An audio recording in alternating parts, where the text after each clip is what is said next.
Você tem aí um pêndulozinho oscilando, essa bolinha, né, professor? Presa por um fio, né? O Renato falou que toda vez que vai estudar um movimento, ele precisa adotar o par de eixos padrão. Toda vez é um eixo paralelo à velocidade, que é o eixo tangencial, e um perpendicular à velocidade, né? Eixo centrípeto, radial ou normal. Em cada uma das posições da bolinha, já está traçado o eixo radial, ó. Agora, professor, você vai desenhar o eixo tangencial, né? Olha, quando ele é tangente, ele faz 90 graus com o raio, ó. Então, a pessoa que não fica muito atenta, né? Quando ela olha para essa figura, mas ela não está muito atenta, ela vai pensar o seguinte, ó.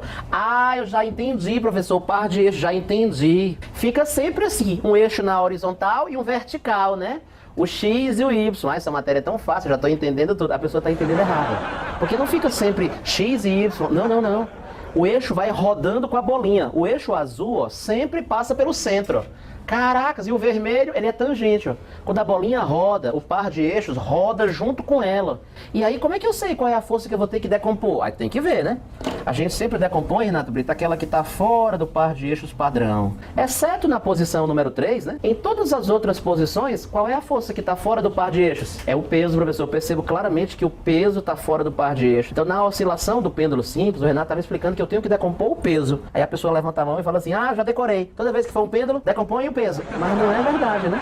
A gente já estudou pêndulo numa outra questão. Tu se lembra que tinha uma questão que tinha um vagão, que tinha um pêndulo que ia junto com o vagão? Tu se lembra dessa? Só que nessa questão, professor, o pêndulo não oscilava. O pêndulo ia junto com o vagão sem oscilar. Aí eu colocava o par de eixos padrão. Um coincide com a própria trajetória, eixo tangencial, eixo número 1. Ah, o outro perpendicular à trajetória, eixo número 2, centrípeto radial ou normal, perpendicular à velocidade. E qual era a força que estava fora do par de eixos padrão? A tração. Quer dizer, professor, que aqui tem que decompor a tração? Ah, isso é muito contraditório. Uma hora tem que decompor o peso. Ali, agora você já está falando que tem que decompor agora, né? Decompor a tração. Eu não sou contraditório, não. Eu estou usando a mesma regra. A regra é uma só. Em qualquer situação, coloque o par de eixos padrão. Quando você coloca o par de eixos aqui, percebe que tem que decompor o peso. Quando você coloca o par de eixos padrão aqui, percebe que tem que decompor a tração. Então é uma regra só.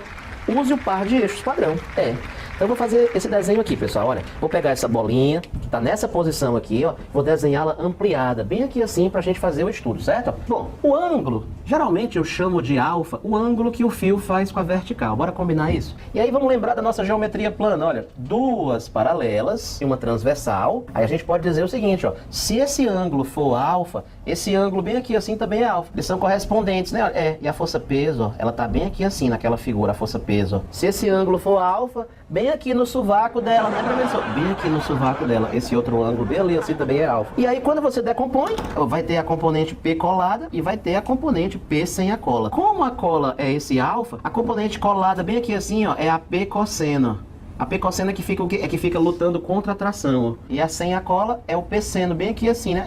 E o nome dos eixos, né? Tu sabe. Esse é o eixo tangencial e esse é o eixo centrípeto.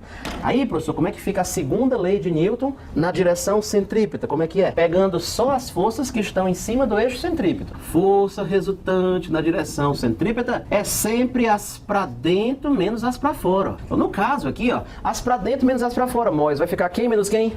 T menos P cosseno. T menos P cosseno alfa vai ser a massa vezes a aceleração centrípeta. Essa equação é a equação geral da dinâmica do pêndulo simples. Como assim geral? Ela vale em qualquer posição. Quando aquela bolinha do pêndulo vai oscilando, ó, da posição 1 até a posição 5, da 1 até a 5, essa equação vale em qualquer lugar. Eu chamo a sua atenção para o seguinte, olha, em cada local, olha, a tração vai ter um valor que vai variando. Assim como esse alfa também, ó, em cada lugar ele varia, assim como a velocidade. Essas letras que estão de vermelho, professor, são variáveis, olha, alfa não é o ângulo que o fio faz com a vertical. O alfa é 0, 30, 45, 60. O alfa é 60, 45, é 30. Agora o alfa é 0, 10, 20, 30, 45, 60. O alfa é 60, 45, o alfa é 30, é 20, o alfa é 0. Tá, claro. E a velocidade? Também varia, bora. Acelera, velocidade máxima, parou para voltar. Agora acelera, velocidade máxima, parou para voltar. Claro que acelera e freia, acelera e freia, acelera. A velocidade vai mudando. A velocidade vai mudando. O alfa vai mudando. E naturalmente a atração vai acabar tendo que mudar, né, professor, em cada lugar. Claro, se todo mundo muda, né? Como é que a atração ficaria constante, né? Professor, vamos usar essa expressão aqui em algumas posições especiais, alguns casos particulares. Pois pronto, vamos ver o que acontece de interessante, ó. O que eu acho, né, o que é mais pegajoso, mais pegadinha, é o que acontece nos extremos da oscilação, ó. Quando a bolinha para voltar. Tu se lembra que a gente falou isso na aula de Aristóteles e Galileu? Na hora que a bolinha para voltar, professor, que a pessoa pensa que ela está em equilíbrio, né? Ela só está momentaneamente o quê? Em repouso, professor, mas ela não está em equilíbrio. Então, na hora que a bolinha para voltar, ó, a velocidade dela é zero. E a força resultante também? Não. Vamos ver aqui, ó. Vamos estudar então, ó. Professor, o que acontece nos extremos da oscilação? Vou escrever aqui, ó. A velocidade é zero. Então vamos utilizar isso aqui nesse caso particular. Vai ficar fácil, ó. T menos P cosseno alfa, ó, vai ser a massa vezes o zero ao quadrado sobre o raio. Claro que vai dar zero, né, professor? Pois é. Então essa é aquela situação raríssima em que a força para dentro empatou com a força para fora. Por quê? Porque a velocidade é zero. Quando a velocidade é zero, eu posso até dizer que o corpo nem está fazendo a curva. Um corpo que tem velocidade zero está fazendo a curva? Ele está parado, né? Momentaneamente, professor, né? A atração empata com o P cosseno. Caraca, só nessa hora? É, porque ele não tem velocidade. Professor, então me diz aí o que vai acontecer. Na hora que a bolinha para voltar, ó. Aí o Renato já me disse que eu já decorei isso aqui. Atração, P cosseno e P seno. Pronto, atração. Aí essa componente que fica lutando contra a atração sempre é o P cosseno. E a outra que fica bem aqui assim é o tal do P seno, né? É atração, P cosseno e P seno. Aí o professor falou que na hora que a velocidade zera, a atração empata com o P cosseno. Tipo assim, uma vai cancelar o efeito da outra. Atração cancela o P cosseno e só sobra quem para contar a história? O P seno. Então quem vai ser a força resultante naquele momento? O P seno. O professor achava que era zero. Se a bola parou, a força resultante é zero. Não, Aristóteles, não tem nada a ver, né? A força resultante não é zero. Naquela hora a força resultante é P seno e ela faz 90 graus com o fio, ó, porque ela está na direção tangencial, né? Ó. Eu vou até desenhar isso aqui para chamar a sua atenção. Na hora que a bolinha para voltar, professor. Bolinha parou para voltar. Força resultante faz 90 graus com o fio, ó. Mulher, o Renato tá enchendo o saco com esses 90 graus. Deve ser importante, sem dúvida. Na hora que a bolinha para voltar, vou desenhar aqui, ó. A velocidade dela é momentaneamente zero, que é no extremo da oscilação, né, professor? Se eu quiser saber a aceleração nessa hora, a aceleração, ó, tá na mesma direção e sentido da força resultante, ó. E quanto é que vale, hein, Renato, a aceleração naquela hora? É fácil. É só eu pegar a força resultante e dividir por quem? Pela massa. Ou seja, tu vai pegar o P seno e tu vai dividir pela massa. Se o cara perguntar pra nós, ei, professor, quanto é que é a aceleração da bolinha na hora que ela para voltar? Aí o pessoal vai pensar, é zero. Não, é G seno. Por quê? Porque ela é causada pelo P seno. Caracas, que massa. Se perguntar isso aqui de uma prova, não, ninguém acerta não, viu? Nem nós, né? Não, a gente acerta, né? Mas isso não é fácil não. Olha, essa posição que a bolinha para voltar, ela é tão pegadinha, mas tão pegadinha. Eu vou te dizer como é que eu fazia quando eu era aluno. Um dia eu só fui aluno. O senhor fez Renato Brito? Não. Coitado. Pois é, eu não fiz, coitado. E aí eu sofri, como todas as pessoas, né? Aí como é que o senhor fazia? Eu vou te dizer como é que eu fazia. Eu era aristotélico. O senhor era aristotélico. Eu não sabia qual era o par de eixos que tinha que usar. Portanto, eu não sabia qual era a força que tinha que decompor. Como é que o senhor fazia? Fazia assim, unidu, unité, salame, mingueu, sorvete, problema, escondido. É você. A bolinha estava oscilando. Mas a bolinha parou para voltar. Então, se ela parou, é porque ela está em equilíbrio, né? Ou seja, não sabia nem o que era equilíbrio, o que era repouso, não sabia nada. Quer saber? Vou decompor logo a atração. Tá aqui no ponto, ó. O senhor decompõe a atração. Eu não sabia, mas o professor não vai dar problema, não? Claro. Se você decompõe a força errada, você já erra a questão toda. Então eu já decompunha a atração. Aí ficava assim, ó, TY e TX, ó. Aí o que é que o bonitão pensava? Se a bola não sobe mais, é porque ela tá em equilíbrio, né? Por isso que o TY é igual ao peso. Aí quer dizer que quando o corpo para voltar, é porque a força pra cima é igual a força pra baixo. Diabo é isso, nada a ver, né? Pois é, tem nada a ver uma coisa com a outra. Mas eu não sabia. E aí eu só escrevi o quê? Eu escrevi que o TY tem que ser igual ao peso. É um festival de erro, tá tudo errado, mano. Aí eu fazia que o TY era T cosseno igual ao peso, aí ficava tração é igual ao peso sobre cosseno. Só que aqui é peso vezes o cosseno, mas o meu dava sobre, né? E aí ficava por isso mesmo, eu não sabia, achava que tava tudo certo, entende? Se a pessoa for aristotélica, ela tá lascada. Se ela não entende a diferença entre equilíbrio e repouso, ela não sai do lugar. Se ela não sabe qual é o par de eixos padrão que você tem que usar para saber qual é a força que tem que decompor, ela vai decompor a força errada, entende? Professor, esse negócio de decompor a força não é facultativo, não. Pensava que pudesse fazer de qualquer jeito. Pessoal, só tem uma situação que a decomposição de forças é facultativa. Ou seja, que eu posso decompor o que eu quiser que vai dar certo. É quando a gente está resolvendo um problema de estática. Porque estática não tem aceleração, não tem velocidade, não tem nada, o corpo está lá. Então, quando ele está em equilíbrio estático, você pode usar qualquer par de eixos que vai dar certo. Nesse caso, eu escolho qual? Escolha o par de eixos que você vai ter que decompor a menor quantidade de forças, né? Para não sofrer, né? Mas quando o problema tem aceleração, professor, quando é um problema de dinâmica, na hora que a bola para voltar, ó, tem aceleração, tem.